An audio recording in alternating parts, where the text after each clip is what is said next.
quero é te amar de dentro, esquecer do meu exterior.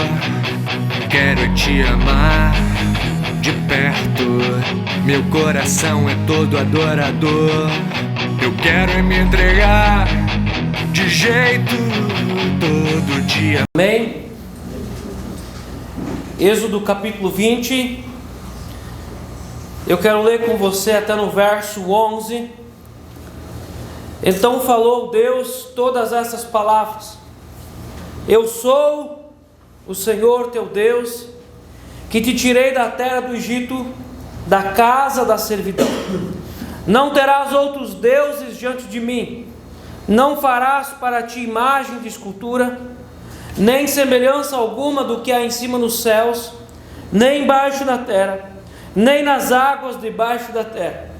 Não as adorarás, nem lhes darás culto, porque eu sou o Senhor teu Deus, Deus zeloso, que visita a iniquidade dos pais nos filhos, até a terceira e quarta geração daqueles que me aborrecem, e faço misericórdia até 1000 gerações daqueles que me amam e guardam os meus mandamentos.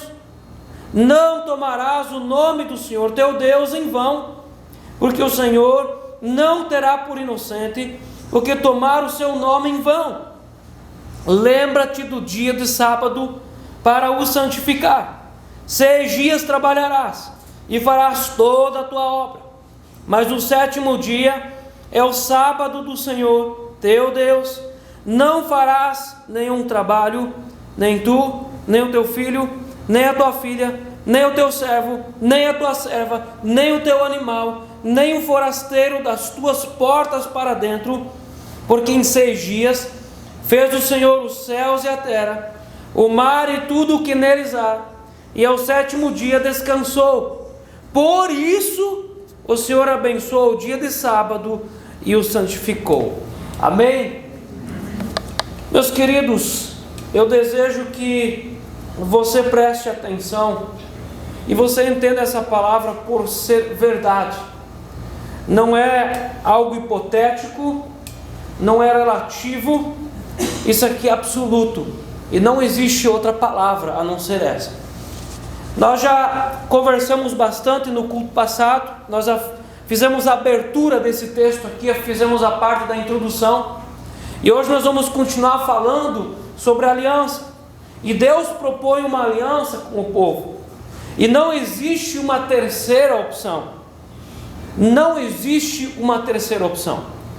Ou faz a aliança e aceita os termos e vive, ou não aceita os termos e vai para a condenação eterna. Algumas pessoas, elas imaginam que elas estão acima do bem e do mal e que elas não precisam tomar uma decisão. Todas as pessoas do mundo precisam tomar uma decisão. Todas as pessoas aqui precisavam tomar uma decisão. Meus irmãos, não existe uma terceira opção. Quando João Batista prega, ele deixa muito claro: ou se arrepende e vive, ou não se arrepende e morre. Não existe uma terceira opção.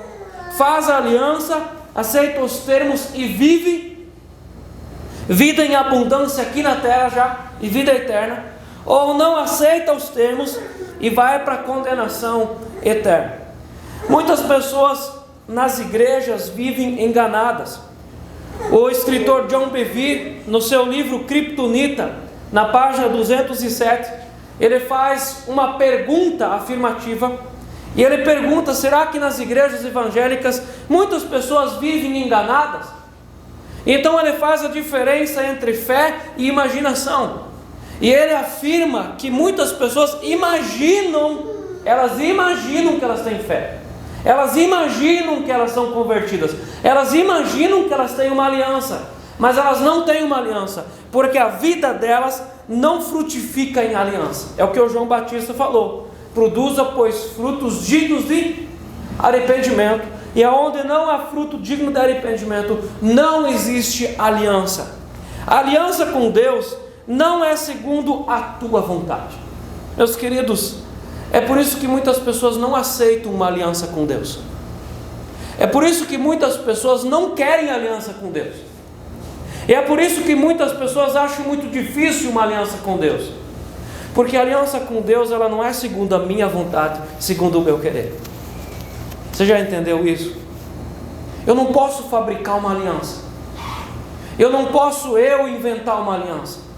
Eu não posso com a minha denominação criar uma aliança. Existe só uma aliança, e essa aliança é a aliança de Deus sobre os povos. E a aliança com Deus não é segundo a tua vontade ou a minha vontade, ela é segundo a vontade dele. Nós sabemos isso na teoria. Quando nós conversamos com pessoas evangélicas, as pessoas conhecem, elas sabem essa teoria.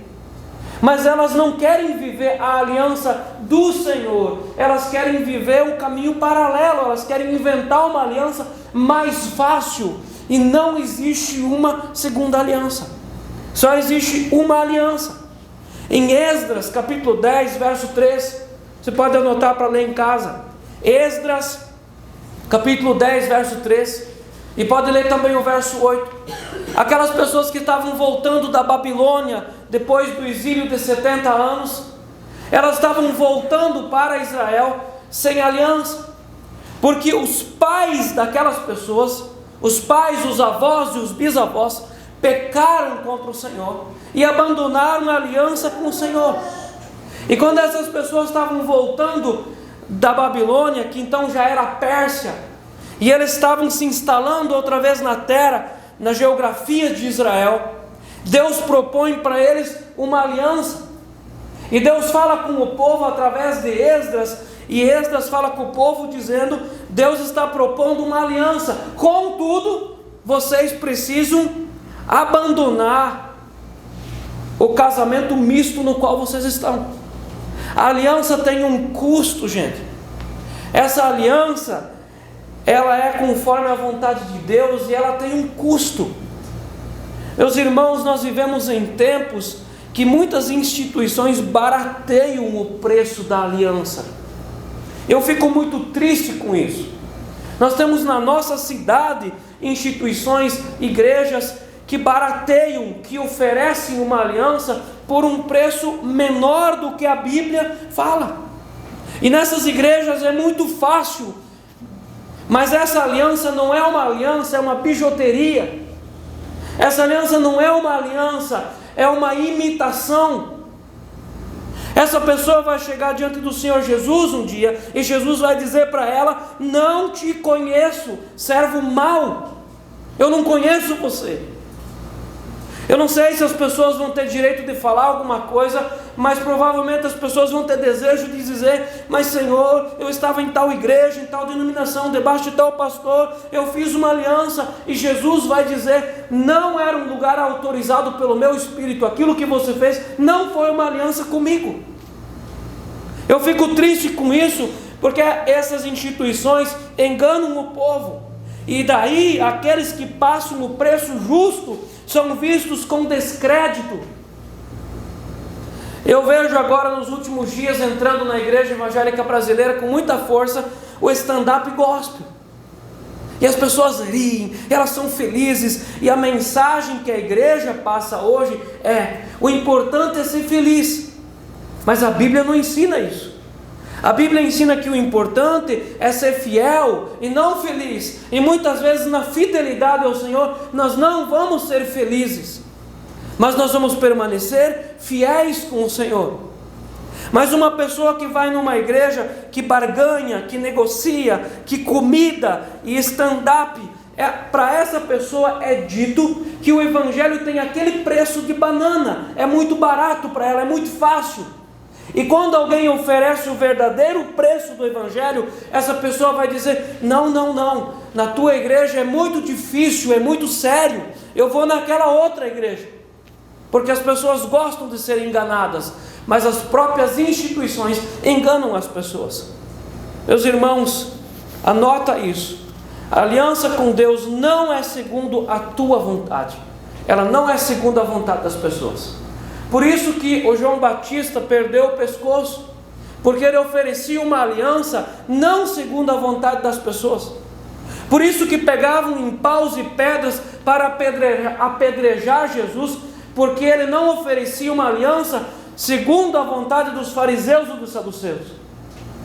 Assim também Paulo foi morto, e muitos outros foram mortos, porque a aliança com Deus não é segundo a vontade das pessoas. Segundo lugar, a aliança com o Senhor só funciona por amor. A aliança com o Senhor funciona por amor. No mundo, os povos idólatras têm muitos e muitos milhares de deuses. Se nós olhamos para os deuses egípcios, todos eles eram justos. Eles eram justos e eles puniam. Mas nenhum Deus amava. E nenhum Deus dava oportunidade de amar de volta. Nenhum. Em Lucas 10, 27, Jesus diz: amarás ao Senhor teu Deus de todo o teu coração, de toda a tua alma, de todas as tuas forças e de todo o teu entendimento. É com tudo, é com as entranhas, é com o espírito, é com a vontade, é com os pensamentos. Amarás o Senhor teu Deus de todo o teu coração.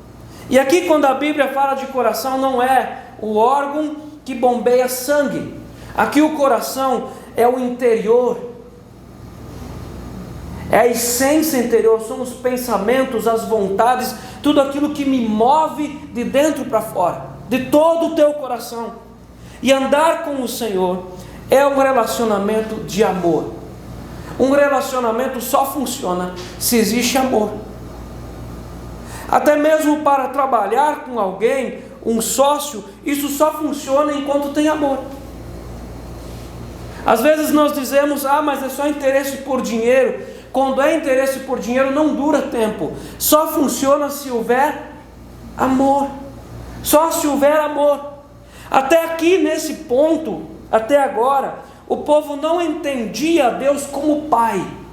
Eles não olhavam para Deus nenhuma vez como Pai, mas como resolvedor de problemas.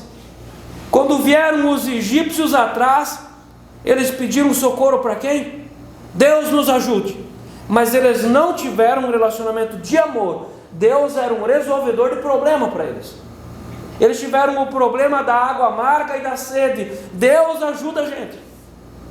Tiveram de novo o problema da fome. Deus manda pão, e Deus mandou inclusive carne. Deus era até agora um resolvedor de problema para eles. Mas Deus está dizendo: eu estou amando vocês, me amem de volta. Eu quero ter um relacionamento com vocês.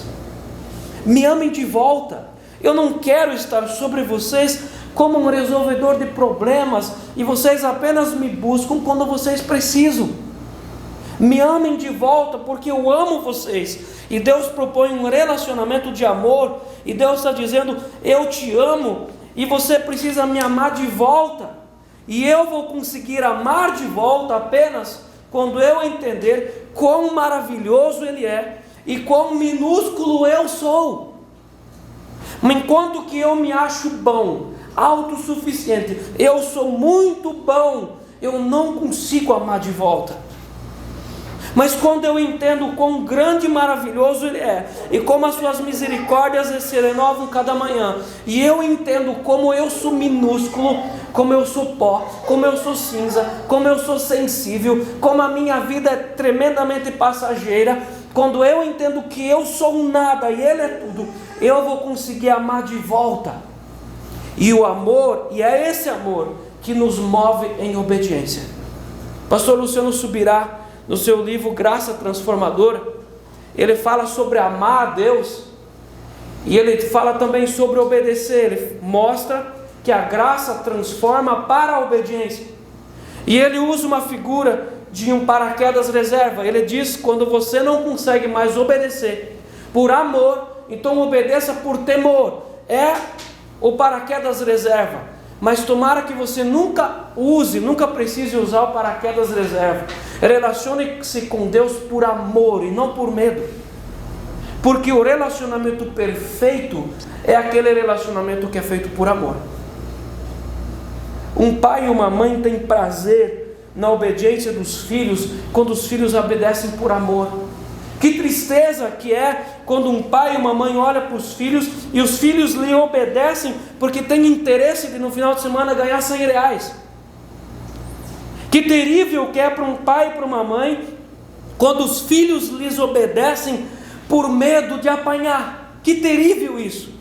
Mas que doçura que é quando um pai e uma mãe olham para os filhos e eles obedecem simplesmente porque amam e compreendem o sistema da casa, e eles se sentem amados e eles amam de volta. Assim nós precisamos ser. Nós precisamos aprender a andar em obediência por amar Deus de volta. Amém? Porque Ele nos ama. E os 10 mandamentos, eles são como a cruz. Eles têm o vertical e eles têm o horizontal.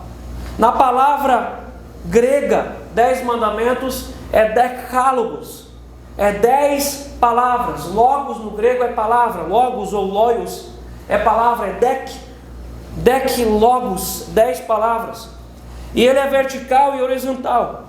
Os primeiros 4 mandamentos, eles são verticais, porque eles fazem a ligação do homem com Deus e de Deus com o homem.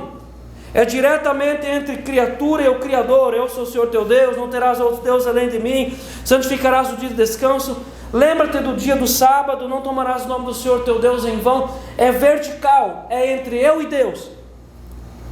Os 6 mandamentos seguintes, eles são horizontais, porque eles falam do relacionamento de nós com o nosso próximo.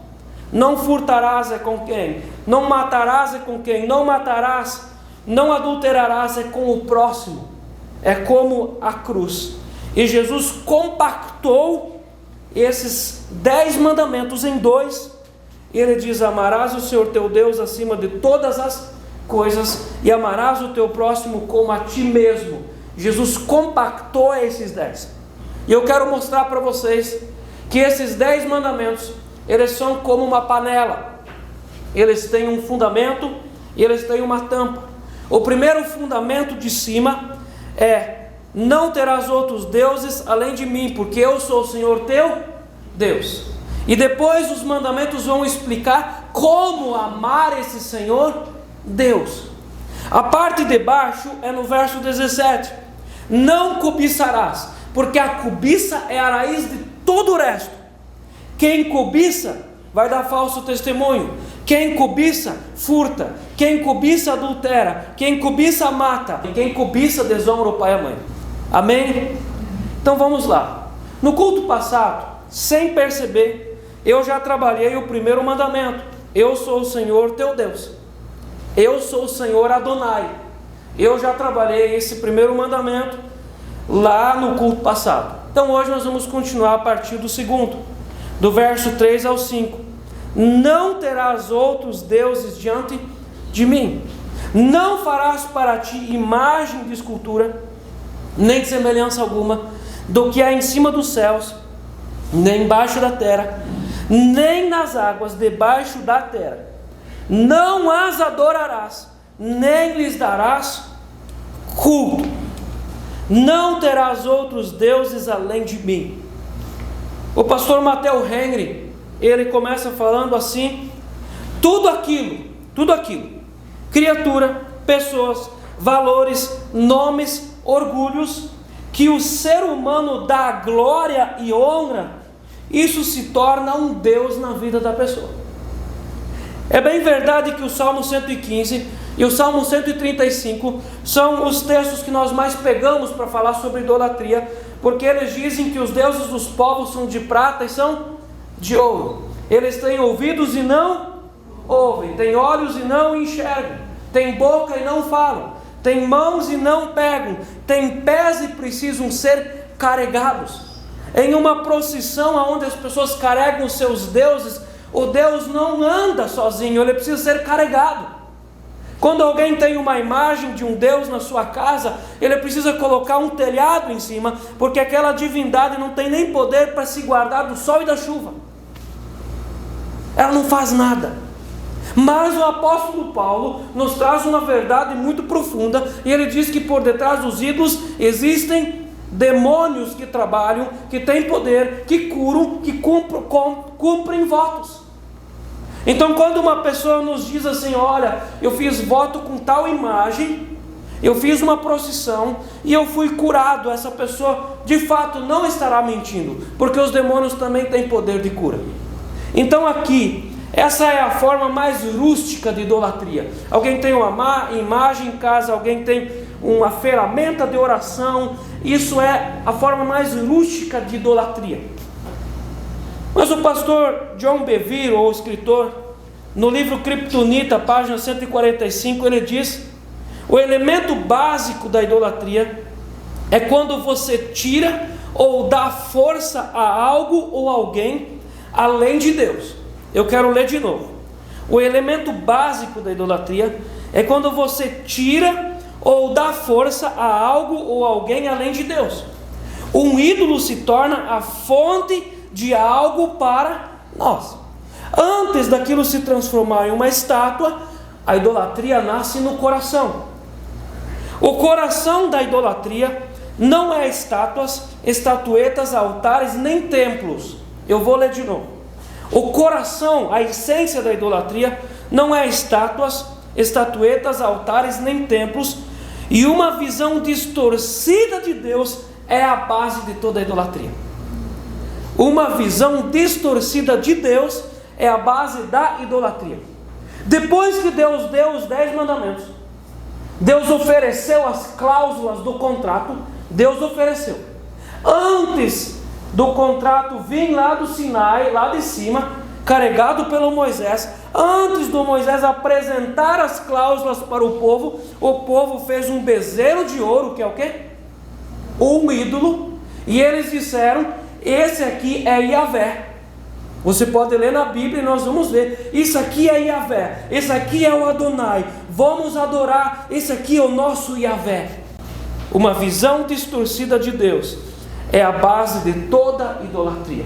Meus irmãos, em tudo aquilo que eu invisto o meu amor, a minha concentração, o meu tempo, o meu dinheiro, e que coloca Yahvé Adonai em segundo plano, isso é um Deus na vida das pessoas. Eu preciso ler isso aqui de novo. Em tudo aquilo que eu invisto o meu amor, a minha concentração, meu tempo, meu dinheiro, e que coloca Yahvé Adonai em segundo plano, isso é um Deus. Então nós precisamos sair dessa imagem que apenas ídolos são deuses. Nós precisamos sair disso. Gente, isso é muito pobre, porque muitas vezes nós vemos os evangélicos apontando o dedo: esses são idólatras. Mas conta a idolatria que existe no meio do mundo evangélico. Conta a idolatria. Quando uma pessoa cria dentro da sua cabeça um Jesus diferente do Jesus da Bíblia, essa pessoa é idólatra. A Bíblia mesmo diz. E as pessoas trocam Deus, o Criador, o Yahvé Adonai, o grande Jireh, por dinheiro. As pessoas trocam Deus por dinheiro. Nós vivemos numa cidade onde a avareza, aquele negócio de ganhar, de construir, de ter, é potencializado. Nós vivemos numa cidade que esse espírito, ele pega muitas pessoas, e as pessoas competem entre elas, tem que ter dinheiro, tem que trabalhar, tem que comprar. E qual que é o problema? Trocar Deus pelo dinheiro. A Bíblia mesmo diz que Deus enriquece, e não existe problema quando Deus enriquece, mas existe problema quando eu deixo o culto ao Senhor para enriquecer. As pessoas trocam Deus por dinheiro, as pessoas trocam Deus por prazeres. Prazeres se tornam deuses na vida das pessoas. As pessoas trocam Deus, as pessoas adoram o corpo. Quando você sai 5 horas da manhã para fazer uma caminhada e passa na frente das academias, está cheio, está vibrando. E quanta dificuldade nós temos de ensinar as pessoas a levantar de madrugada para ler a Bíblia e orar, e as pessoas não oram, não leem a Bíblia, mas as pessoas são malucas, doidas por ter um corpo sem gordura, cheio de músculozinho, para ter saúde. Isso é idolatria. O corpo é colocado na vitrine, e o corpo um dia vai dar uma rasteira nas pessoas, porque o corpo não é um ídolo. As pessoas muitas vezes adoram o patrão. Muitas vezes a palavra de Deus não quer dizer nada, mas o que o patrão diz, as pessoas se arrastam atrás. Se o patrão manda andar de joelhos, a pessoa anda. O importante é não perder o emprego e continuar ganhando dinheiro. O patrão tem autoridade, mas não autoridade absoluta, ela é relativa. Quando o patrão manda qualquer coisa que nos tira do culto, tira da presença de Deus, isso é idolatria se eu obedeço. As pessoas adoram e elas divinizam a parentela, o nome da família. Tem pessoas que são ídolos na vida de muitas pessoas. Há pessoas que adoram a si próprias, são pequenos deuses, as suas conquistas, os seus diplomas. Todas as vezes que a pessoa entra numa crise, ela diz para ela mesma: eu já venci tantas vezes, eu vou vencer de novo. A pessoa é um deus, porque ela não deposita a sua fé em cima do Senhor. Há pessoas que adoram suas conquistas, seus diplomas. Há pessoas que adoram a sua raça. Meus irmãos, que glória que existe em alguém se gloriar em ser alemão ou italiano. Santo Deus! Existe glória em ser teimoso e cabeçudo? Existe glória, olha nessas raças, quanto pecado terrível que existe, de dureza de coração, que glória que existe. E quantas vezes nós vemos pessoas se gloriando da sua raça, eles têm uma árvore genealógica, de onde elas vieram, e o nome, e se você conversa com a pessoa, é só aquele assunto, e só aquele assunto. Isso é idolatria. É idolatria.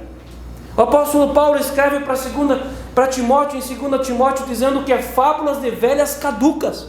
Isso é idolatria. E ainda há famílias que idolatram os filhos.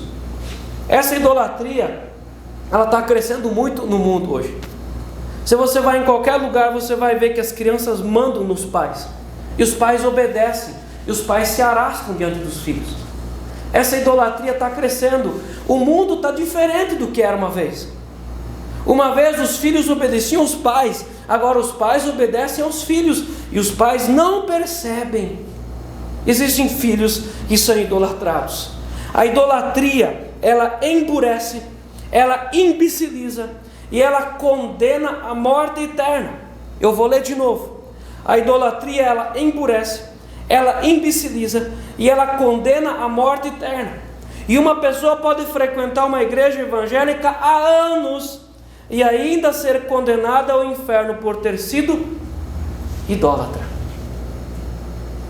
Meus irmãos, isso é terrível. Nós precisamos cuidar da nossa vida espiritual. E eu vou trazer aqui, para isso aqui ficar registrado. Isso vai para o YouTube. As igrejas evangélicas são terrivelmente idólatras. E eu não estou nem falando de vassoura ungida, de sal ungido, de sal não sei o que, de rosa não sei o que, de lenço não sei o que, de pastor que cura tudo. Nem chegamos nesse nível, não precisa. Enquanto que eu estou lendo e estudando o livro do John Bevere, Kryptonita, eu estou vendo muito mais idolatria no nosso meio. A idolatria é terrível. Basta não ter uma aliança com Deus para que a pessoa seja condenada por idolatria. Terceiro mandamento, verso 7. Não tomarás o nome do Senhor teu Deus em vão, porque o Senhor não terá por inocente o que tomar o seu nome em vão. Isso aqui é algo pesado ou algo leve? É sério ou é tranquilo? Isso aqui é sério.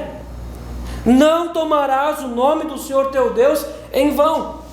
No primeiro mandamento, Deus quer de mim e de você o nosso coração. Você pode olhar comigo no verso 1, no verso 2.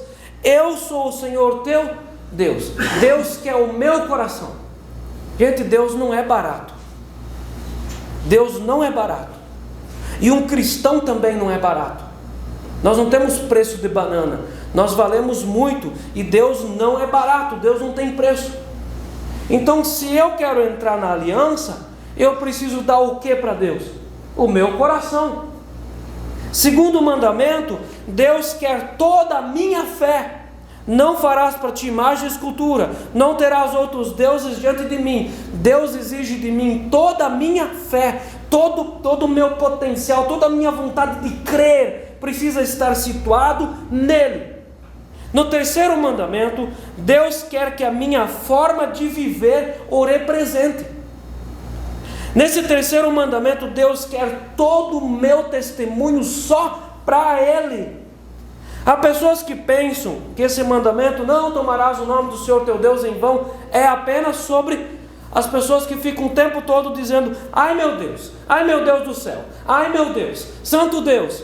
E eu acredito que isso seja, muitas vezes, tenha pecado nisso.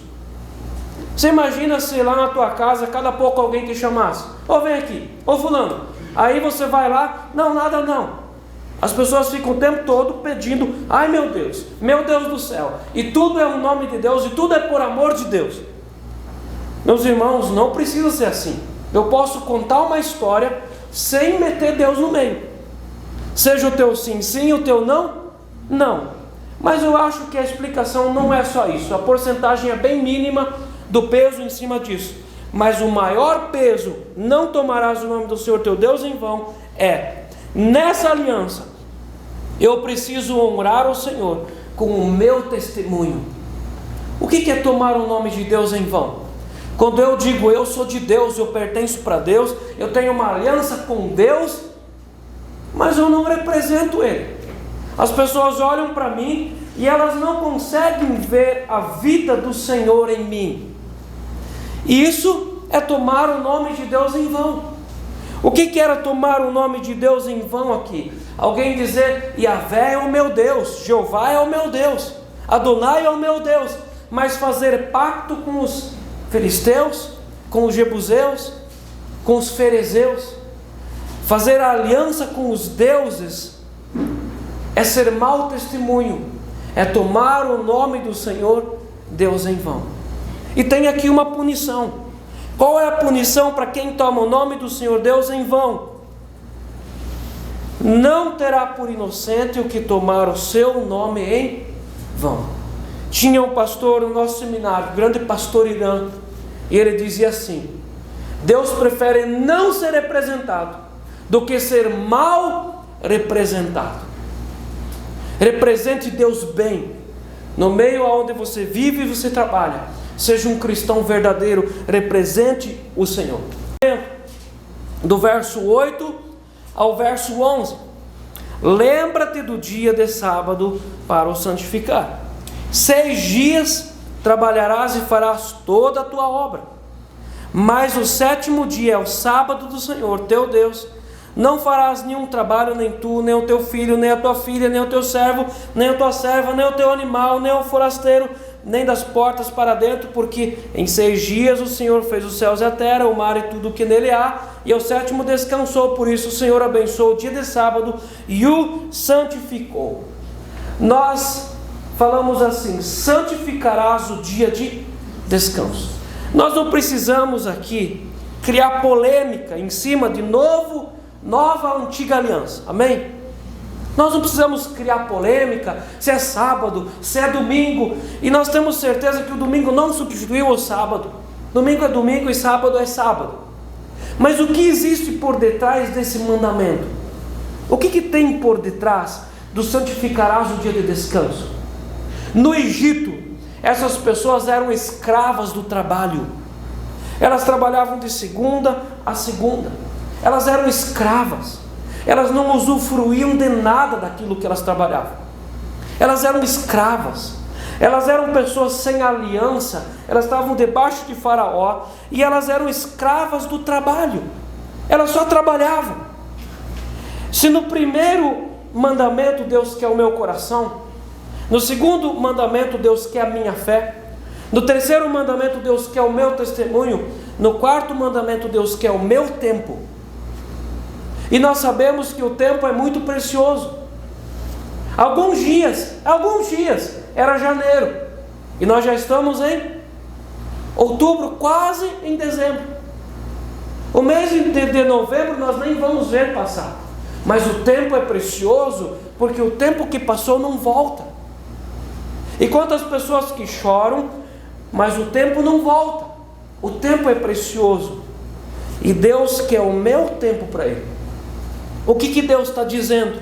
Meu filho, eu quero passar tempo com você. No Egito, enquanto você vivia no mundo, o teu tempo era dos teus prazeres, era de Satanás, era dos amigos. Você trabalhava para você, você era um escravo. Quando você estava no Egito, você administrava o teu tempo do jeito que você queria. Mas agora, se você quer ter uma aliança comigo, o teu tempo precisa pertencer para mim. Quando nós olhamos o Salmo 122, verso 1, nós vemos aqui o coração de uma pessoa que tinha aliança. E essa pessoa que tinha aliança, ele pulsava de dentro para fora. Alegrei-me quando me disseram, vamos à casa do Senhor. Esse dia de descanso aqui não era um dia para ficar em casa sentado e fazendo nada. Não era. Deus estabeleceu o culto nos dias de sábado. No dia de sábado tinha sacrifício lá no tabernáculo. No dia de sábado as pessoas se apresentavam diante do Senhor para serem abençoadas. Não era um dia de fazer nada. Não era um dia de assistir televisão e dormir. Era dia de culto. Então, um dia por semana, vocês vão tirar, vocês não vão fazer nenhuma obra, e vocês vão me servir em culto. Amém? Vamos continuar ouvindo aqui o pulsar de um coração de alguém que tinha aliança. Salmo 84, 10. Eu peguei essa versão aqui, porque vale mais um dia na tua casa do que 1000 dias nas tendas, nas casas dos ímpios. Salmos 84, 10, para você ler em casa. O salmista diz, mais vale um dia na casa do Senhor do que 1000 outros em outros lugares. A aliança com Deus exige planejar o meu tempo para o culto. Meus irmãos, se nós queremos ser servos do Senhor, no planejamento da nossa semana, precisa estar o planejamento para eu cuidar da minha aliança. E quem não cuida da aliança, perde a aliança. Quantos casamentos que se desfazem, que esfriam e que quebram, porque o casal não cuida do casamento. É ou não é verdade? A mesma coisa é com Deus. Se nós não tiramos todos os dias um momento de devocional para cuidar da aliança, a aliança vai esfriar e ela vai cair, ela vai quebrar. Por isso que nós insistimos tanto nos estudos bíblicos sobre ler a Bíblia e sobre orar todos os dias. E ler a Bíblia, não outro livro. Ler a Bíblia. A Bíblia é a palavra de Deus, não um outro livro. Eu preciso cuidar dessa aliança que Deus me deu. Eu preciso cuidar todos os dias. Eu preciso planejar a minha semana, irmãos. Se eu tenho uma aliança com Deus, eu preciso planejar a quarta-feira, eu preciso planejar o sábado do culto. Nada na minha vida pode ser mais importante do que cuidar da aliança. Não existe uma terceira opção.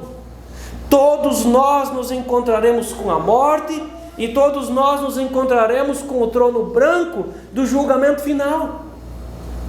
E quando alguém vai chegar diante de Jesus sem a aliança, não vai ter uma explicaçãozinha de um jeitinho brasileiro e vamos passar os papéis aqui, rola uma nota de 100 e tudo certo. Com Deus não é assim. Ou tem aliança ou não tem aliança. Meus irmãos, nós precisamos entender isso com o mais profundo da nossa alma. Dentro da aliança com Deus, eu preciso planejar o culto. Eu preciso cuidar dessa aliança. Eu preciso cuidar do dia do culto. Meus irmãos, o dia do culto precisa ser planejado para você não dormir no culto, para você estar pleno aqui. Nós não podemos estar sentados aqui e ser missa de corpo presente. Não vai me ajudar. Eu preciso estar inteiro aqui, pleno. Eu não posso estar com os meus pensamentos fugindo. Eu não posso estar com os meus músculos querendo me dominar. Eu preciso cuidar do dia do culto, gente. E nós precisamos entender que a aliança com Deus, ela tem custos. E ela é muito cara. E essa aliança vale a pena pagar cada centavo por ela. Porque essa aliança, ela fala de eternidade. Ela não é aqui e agora. Nós precisamos lutar pela essa aliança. E para a gente terminar, o verso 5. Não as adorarás, nem lhes darás culto, porque eu sou o Senhor teu Deus, Deus zeloso, que visito a iniquidade dos pais nos filhos, até a 3ª e 4ª geração daqueles que me aborrecem. Deus já contava com a possibilidade de que aquelas pessoas não fariam aliança. E não fazer aliança produz maldições hereditárias. Existem algumas linhas teológicas que acreditam que salvação não se perde e também não tem maldição hereditária. O que falta? Olhar para dentro das Escrituras e olhar para fora da janela da nossa casa, para observar como que a vida funciona. Existe maldição hereditária. Os pecados dos pais passam para os filhos. Existe pai e mãe que cultivam a mentira dentro de casa. Os filhos vão ser mentirosos. Isso vai para uma geração, até outra geração, até outra geração. Existem pais que são relaxados com as coisas de Deus, e essa relaxice ela passa dos pais para os filhos, dos filhos para os filhos, dos filhos para os filhos, até a 3ª e 4ª geração. Meus irmãos, tem igrejas que tem famílias que são um problema para a igreja. Pais que são às vezes dor de nuca. E os filhos se tornam igualzinhos, e a outra geração também.